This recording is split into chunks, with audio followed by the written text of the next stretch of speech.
আসসালামু আলাইকুম ওয়া রাহমাতুল্লাহি ওয়া বারাকাতুহু। সকলের জন্য দোয়া ও ভালোবাসা। আজকের ক্লাসে সবাইকে স্বাগতম। সুপ্রিয় শিক্ষার্থীরা, নবম দশম শ্রেণী বাংলা ভাষার ব্যাকরণ নিয়ে আমি ধারাবাহিকভাবে আলোচনা করতেছিলাম।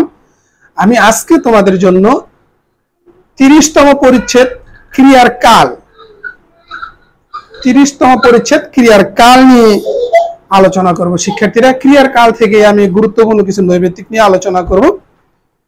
দেখো শিক্ষার্থীরা, প্রথমত ক্রিয়া সংগঠনের সময়কে কি বলে? উত্তর ক্রিয়ার কাল।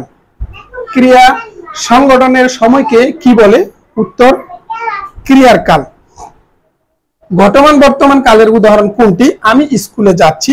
ঘটমান বর্তমান কালের উদাহরণ নিচের কোনটি? উত্তর আমি স্কুলে যাচ্ছি। কোন কালের কোন কালের অনুজ্ঞা হয় না? খেয়াল করবে। অতীত কালের তিনটা কাল, বর্তমান, অতীত, ভবিষ্যৎ, তিন কালের মধ্যে বর্তমান আর ভবিষ্যৎ কালের অনুজ্ঞা হয়, কিন্তু অতীত কালের কোন অনুজ্ঞা হয় না। অনুজ্ঞা মানে আদেশ, উপদেশ, অনুরোধ। অতীত কালে কোনো আদেশ, উপদেশ, অনুরোধ হয় না। কাজটি চলছে, এখনো শেষ হয়নি। কাজটি চলছে, এখনো শেষ হয়নি, এমন বোঝাতে কোন কাল হবে? উত্তর ঘটমান বর্তমান। উত্তর হবে ঘটমান বর্তমান। আমার আশীর্বাদ নিও বাক্যটি কোন কালের অনুজ্ঞা? অনুজ্ঞা বর্তমান। আমার আশীর্বাদ নিও কোন বাক্যটি?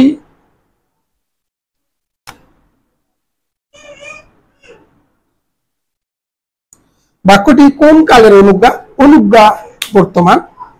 আজ বিকেলে যদি সুমন আসতো মজা হতো। বাক্যটি ক্রিয়ার অতীতের, কিন্তু ঘটনা কোন কালের? উত্তর সাধারণ ভবিষ্যৎ। আজ বিকেলে যদি সুমন আসতো মজা হতো। বাক্যটির ক্রিয়া অতীতের, কিন্তু ঘটনা কোন কালের? উত্তর সাধারণ ভবিষ্যৎ কালের। নিচের কোন বাক্যের ঘটনা অতীত কালের? নিচের কোন বাক্যে ঘটনা অতীতের কিন্তু ক্রিয়ার কাল সাধারণ বর্তমান কালের? আমি গত বছর পরীক্ষা দিয়েছি।